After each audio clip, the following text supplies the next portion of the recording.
Bernard Marx in Brave New World is awkward, insecure, and thoughtful. But is he a true rebel or just someone craving attention? Do you see a bit of yourself in Bernard? Have you ever lived through something like he did? Let's explore. Hi, and welcome to Character Deep Dives, unpacking the people that make fiction unforgettable. Today, I'm diving into Brave New World and one of its most interesting figures, Bernard Marx, a counselor for the Bureau of Stability. Bernard is an alpha, the highest caste, but because of his smaller size, he constantly feels inadequate. To make up for it, he acts superior toward lower castes, but he is insecure around his own peers. Have you ever met someone who acts arrogant around people with less power but shrinks when facing authority? I do. It's a defense mechanism. Physical insecurity is one thing, but psychological insecurity can go even deeper. If you don't believe in your worth, you will carry that no matter how strong you look on the outside. What makes Bernard unique is that he wants something more.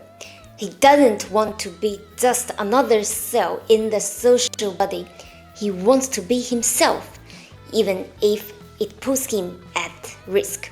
For example, during his date with Lenina, he dares to speak critically of their society, his mind, and his thoughts. That alone is dangerous.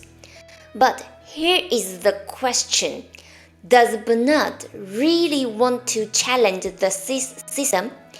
Or is he just bitter because he's not respected, either fitted into that society? It's a bit ironic. He hates the world state when he's an outsider, but the moment he gains respect through John the Savage he brought back, he forgets all his complaints. Remind you of anyone? Okay, this might not be the perfect analogy, but here it is. Some people who constantly criticize their job or workplace, but they don't quit. And once they get a raise or promotion, suddenly it's all fine. At least they can bear with it or live continually like that. Maybe Bernard isn't so different from the rest of us. We see we want change, but leaving our comfort zone is hard. When things go bad, we complain. When things go well, we forget or try to forget. Bernard stood beside his friend John of the Savage and Helmholtz Watson, lecturer at the College of Emotional Engineering, when they fronted the authorities. But he wasn't fully committed. He was terrified so much that he fainted and begged for forgiveness from Mustafa Mund, one of world controller for Western Europe. Bernard was eventually sent away. To me, Bernard represents the kind of a person who knows the system is broken, who even wants to resist, but deep down clings to the safety of the status quo. There's a constant inner conflict, a desire for change, battling fear of the unknown. There's this constant inner conflict. He's not the guy who's going to start a fight, but when it actually breaks out and people close to him get involved, he ends up getting pulled into it anyway. Then he freaks out, but it's too late. He can't escape. He's stuck in the chaos, and even though he's scared and begging for forgiveness, he still ends up paying the price. I would say to him, be brave. If it all kicks off, just face the consequences. Don't bother begging for forgiveness. They'll see you as a threat. Either way, you will be punished no matter what, so you might go down like a hero, not a coward. Scared, regretful, pleading for mercy, and still he gets punished. So, if you were Bernard, would you really join your friend in the fight, knowing it could get you exiled? Or would you stay in the system, unhappy but safe? Bernard doesn't have many friends. He isn't very sociable, and that mostly comes from low self-esteem. The only person he really opens up to is Helmholtz. One day, Bernard shared his self-doubts and frustrations, but Helmholtz didn't respond the same way. He felt bad for Bernard, yeah, but also a bit embarrassed for him. Deep down, Helmholtz just wished Bernard would show a bit more pride, stand tall instead of shrinking away. It makes me wonder, do we expect our friend to always be strong? Do we only admire them when they seem unshakable? But maybe when someone shows you their weakness, someone you already thought was fragile, it's not surprising, it's uncomfortable. You feel closer to them, maybe even honored to know their real self. You care about them, sure, but part of you still just wishes they were stronger. What do you think? Bernard even tried to show off in front of Helmholtz, the tall, confident one who is popular with the ladies. He bragged about dating, hoping to impress Helmholtz, but Helmholtz didn't really care. I think it says something about friendship, that quiet competition we don't always talk about. Everyone wants to feel like they are just as attractive, just as wanted. But the truth is, some people naturally get more attention, and when you are not that person, you look for moments to prove your worth, even if it means boasting a bit. In Bernard's case, people who feel smaller inside try to inflate their image to feel important. As a friend, what would you do? Call them out or let it go? I think what I would do is let it go. No harm. How about you? When John entered the picture, he and Helmholtz connected on a deeper level through their shared love of Shakespeare. And Bernard got jealous. Have you ever experienced that? You are in a group of 3 and suddenly 2 of them grow closer than they are with you. It hurts. Feeling left out is normal and very human.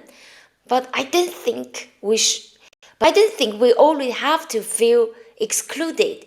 The truth is, some people naturally connect over specific things, like John and Helmholtz did through their shared love of poetry. In any friendship circle, it's unlikely that you will connect with one person on every level. That's why we have different friends who relate to different parts of who we are. and vice versa. So, how do you avoid jealousy in friendship? When John broke down at the hospital, grieving his mother, fighting off the authorities, both Bernard and Helmholtz rushed in to help. That moment, it revealed something real, friendship, not the perfect kind, but the kind that shows up when it matters. In a world where everyone's expected to fit neatly into a mold, finding even one or two people who get you, who stand by you when you are falling apart, that's powerful. It's something most of us figure out as we grow up. We don't get to choose our families, but we do choose our friends. And sometimes it's those chosen ones who really see us, flaws and all, and still stick around. That kind of a friend we choose actually says a lot about who we are. That's a big topic, isn't it? And in this story, Bernard, Helmholtz, and John, all three are different, but they share something deep. They don't rebel in the classic sense, but they don't conform either. Each of them feels out of place. Bernard resents the system but craves its approval. Helmholtz wants to create something deeper than the slogan he's assigned. And John, he sees the system for what it is and he can't live with it. So, in my opinion, what they share isn't rebellion, it's alienation. And sometimes that's even more powerful. What do you think? Does that shared spark of rebellion make their bond stronger? At first, Bernard can't even believe that Lenina is interested in him. She is a strikingly beautiful woman, admired by many men in the alpha caste. Well, he is shy, lacks confidence, and uncomfortable in his own skin. Haven't we all felt like that at some point? When someone you admire suddenly shows interest, it can feel like a trick, especially if you don't see yourself as attractive or worthy. But here's the truth. If someone likes you, it's usually because you have something unique they see and appreciate. Bernard couldn't see his own value, and that's something many of us can relate to. Bernard wants more in dating than casual fun. He wants connection. He prefers long walks and quiet conversations. But Lenina, she wants a good time, the standard kind of a date in their world, watching shows, taking soma, and having sex. They are on totally different wavelengths. Sound familiar? Sometimes two people are dating but looking for very different things.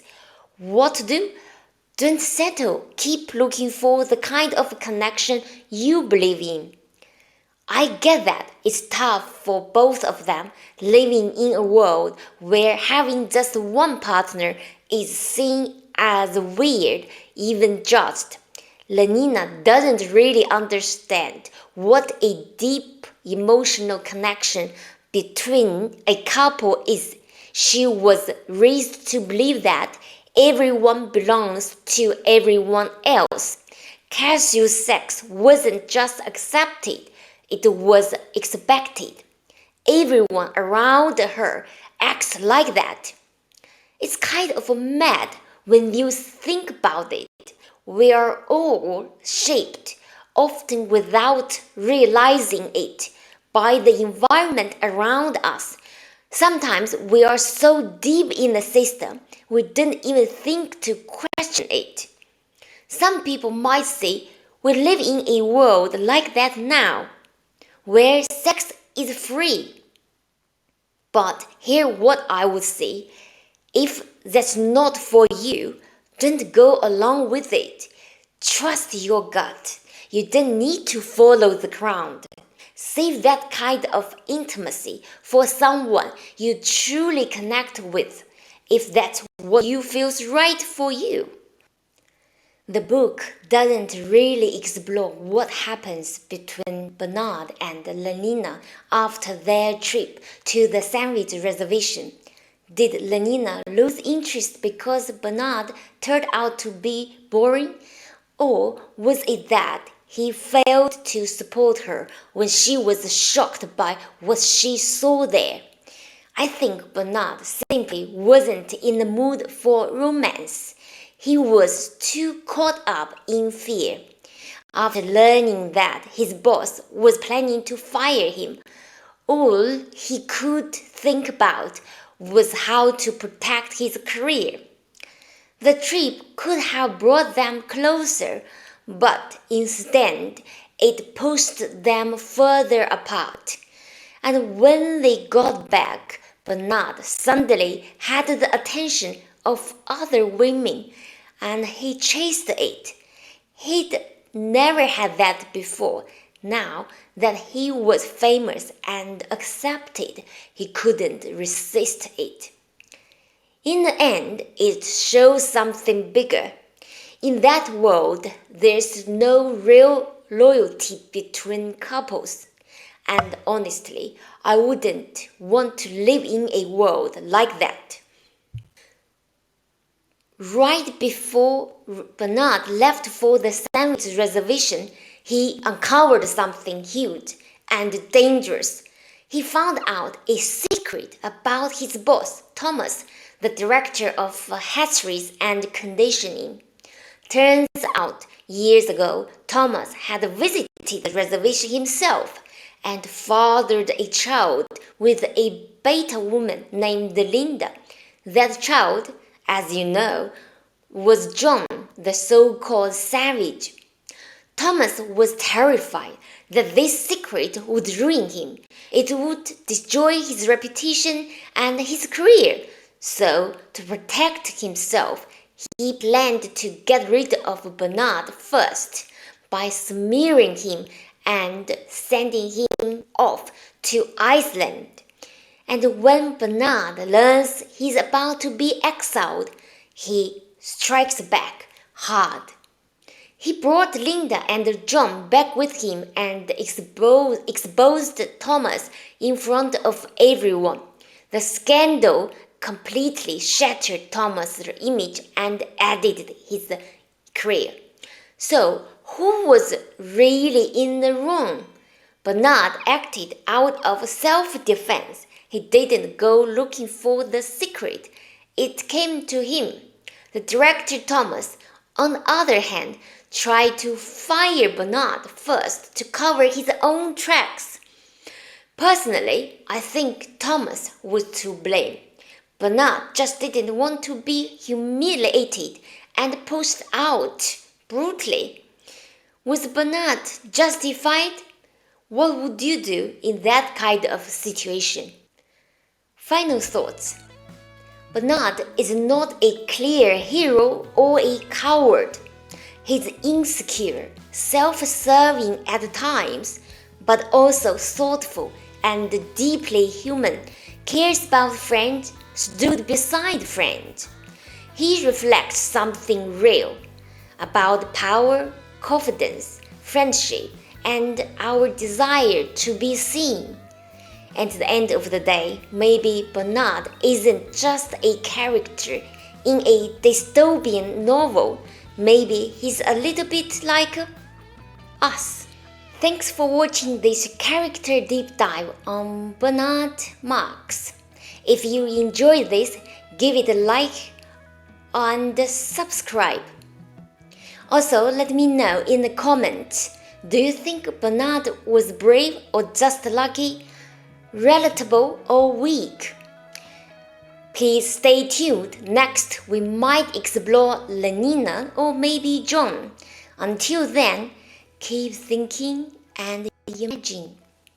Bye.